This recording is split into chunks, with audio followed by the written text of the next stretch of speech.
ছুটি নিয়ে আসতে হয়েছে। তাইলে দেশের প্রধানমন্ত্রী আমাকে ছুটি দিয়েছে এই রথযাত্রা অনুষ্ঠানে উপস্থিত হওয়ার জন্য।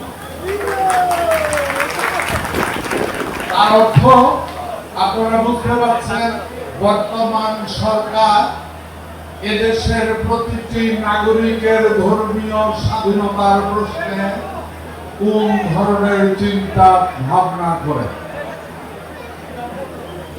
এদেশ আমার, এদেশ আপনার, এদেশ আমাদের। বাংলাদেশের ইতিহাস, কুমিল্লার ইতিহাস, হাজার বছরের ইতিহাস।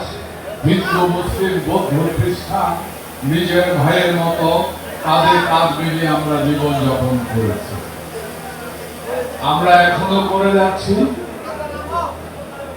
কিছু দুষ্ট লোক যুগে যুগেই চেষ্টা করে এসছে যে কোনো অবস্থাতেই এর ভিতরে হিন্দু মুসলিম মধ্যে একটা দাঙ্গা সৃষ্টি করে বা উশৃঙ্খলতা সৃষ্টি করে ফায়দা লুটার জন্য।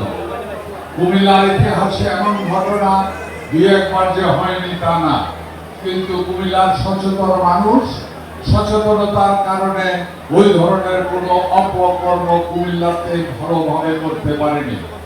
ইনশাআল্লাহ আমরা বিশ্বাস করি আগামী দিনেও কোনো লোক এই ধরনের কোনো অপকর্ম চেষ্টা করে সাকসেস হতে পারবে না।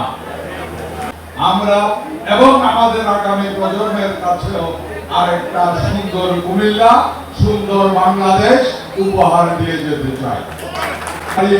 স্পষ্টভাবে বলে দিচ্ছি, আগামীতে এখানে যে মন্দির হবে সরকারের পক্ষ থেকে যতটুকু সহযোগিতা পাওয়া উচিত তার থেকে এক শস্য পরিমাণও কম পাবেন না, বরঞ্চ বেশি করে দেওয়া হবে।